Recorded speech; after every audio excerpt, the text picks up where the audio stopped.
नवी मुंबईचं नावलौकिक राज्यासह संपूर्ण देशातही आहे। त्यामुळे नवी मुंबईच्या विकासासाठी निवडणुकीच्या रिंगणात उतरल्याचं शरद पवार गटाचे उमेदवार संदीप नाईक यांनी म्हटलंय। विकासाचा अजेंडा घेऊन जनतेसमोर जाणार असल्याचं देखील नाईकांनी सांगितलंय। या संदर्भात त्यांच्याशी बातचीत केली आमचे प्रतिनिधी विनय म्हात्रे यांनी।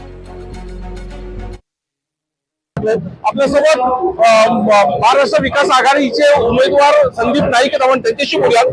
काय म्हणाल, नवी मुंबई म्हणजे एक विकसित शहर म्हणून त्याला पाहिलं जातं। 21व्या शतकातील शहर म्हणून त्याची ओळख आहे। तुम्ही कोणत्या मुद्द्यावरती लोकांकडे जाताय आणि मतदानाची भूमिका? नवी मुंबई शहराचं नावलौकिक संपूर्ण राज्यात आणि देशामध्ये प्रसिद्ध आहे।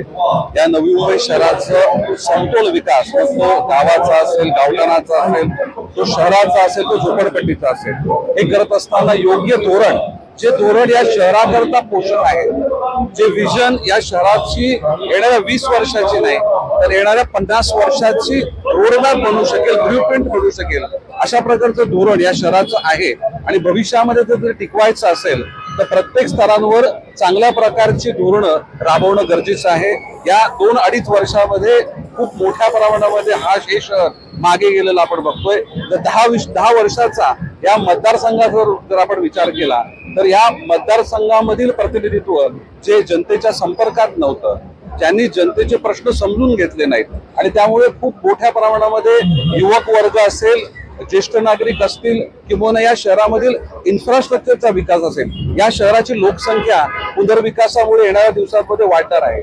ज्या प्रमाणामध्ये लोकसंख्या वाढते त्याच प्रमाणामध्ये या शहरामधील व्यवस्था म्हणजे सोशल फॅसिलिटी देखील वाढल्या पाहिजेत, आणि त्याकरता येणारा कालखंड हा या शहराकरता अत्यंत महत्वाचा आहे। त्यामुळे एक समतोल या शहराचा विकासाचा अजेंडा घेऊन आम्ही नागरिकांसमोर जाणार आहोत। परंतु आपण पाहतो की या ठिकाणी बंडखोरी खूप मोठ्या प्रमाणात झाली, याचा कितपत फटका तुम्हाला? की मी निवडणुका लढत असताना कोण माझ्या समोर उभा आहे किंवा काय परिस्थिती निर्माण झाली याचा विचार कधी करत नाही। ही आपण निवडणूक का लढतोय या गोष्टीचा विचार मी प्राथमिक करत असतो। आज महाविकास आघाडीचे तिन्ही पक्ष, शरदचंद्र पवार साहेबांचा राष्ट्रवादी पक्ष असेल, आज उद्धव साहेबांची शिवसेना असेल किंवा काँग्रेस पक्ष असेल, हे सर्व जे घटक जे अनेक वर्ष एक लोकप्रतिनिधी म्हणून किंवा कार्यकर्ते म्हणून या शहरात काम करत होते, यांना प्रत्येक या शहराच्या कामाविषयी यांना जाण आहे, किंवा शहराचा सर्वांगीण विकास व्हावा, समतोल विकास व्हावा, अशा प्रकारची प्रत्येकाची धारणा आहे। त्यामुळे आज संपूर्ण उत्साह